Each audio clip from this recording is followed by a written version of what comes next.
Break ಆದಮೇಲೆ ಮತ್ತೆ ಸ್ವಾಗತ. ಇನ್ನು ಕೆಲವು ಕ್ಷಣಗಳಲ್ಲಿ ಬಾಹ್ಯಾಕಾಶ ನಿಲ್ದಾಣಕ್ಕೆ ಸುಭಾಂಶು ಶುಕ್ಲಾ ಅವರು ನಿಗದಿತ ಸಮಯಕ್ಕೂ ಮೊದಲೇ ತಲುಪಲಿದ್ದಾರೆ.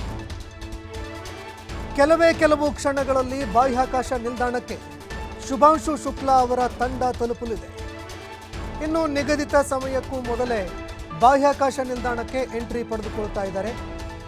ಮಧ್ಯಾಹ್ನ 3:48 ಅಂತಾರಾಷ್ಟ್ರೀಯ ಬಾಹ್ಯಾಕಾಶ ನಿಲ್ದಾಣಕ್ಕೆ ಎಂಟ್ರಿ ಆಗಲಿದ್ದಾರೆ. ಭಾರತೀಯ ಕಾಲಮಾನ ಮಧ್ಯಾಹ್ನ 3:48 ಅಂತಾರಾಷ್ಟ್ರೀಯ ಬಾಹ್ಯಾಕಾಶ ನಿಲ್ದಾಣಕ್ಕೆ ಎಂಟ್ರಿ ಕೊಡಲಿದ್ದಾರೆ. ಈ ಮೊದಲು ಸಂಜೆ 4:30 ತಲುಪುವ ಬಗ್ಗೆ ಅಂದಾಜು ಮಾಡಲಾಗಿತ್ತು. ಅಂದರೆ ಸಾಯಂಕಾಲ 4:30 ತಲುಪುವ ವಿಚಾರಕ್ಕೆ ಸಂಬಂಧಪಟ್ಟಂತೆ ಅಂದಾಜು ಮಾಡಲಾಗಿತ್ತು. ಆದರೆ ಈಗ 42 ನಿಮಿಷಗಳ ಮೊದಲೇ ಬಾಹ್ಯಾಕಾಶ ನಿಲ್ದಾಣಕ್ಕೆ ಅವರು ಪ್ರವೇಶ ಪಡೆದುಕೊಳ್ಳಲಿದ್ದಾರೆ.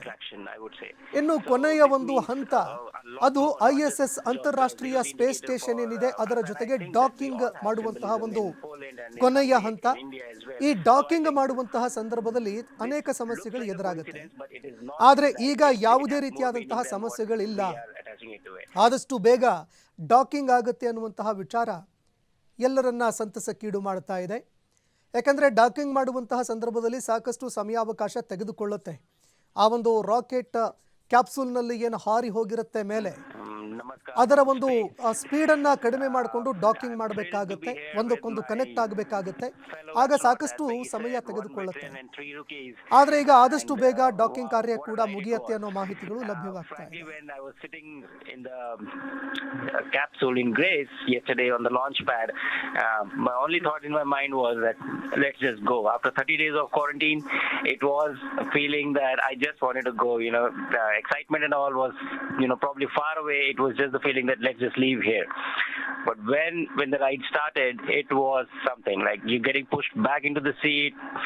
It was an amazing ride, and then suddenly nothing.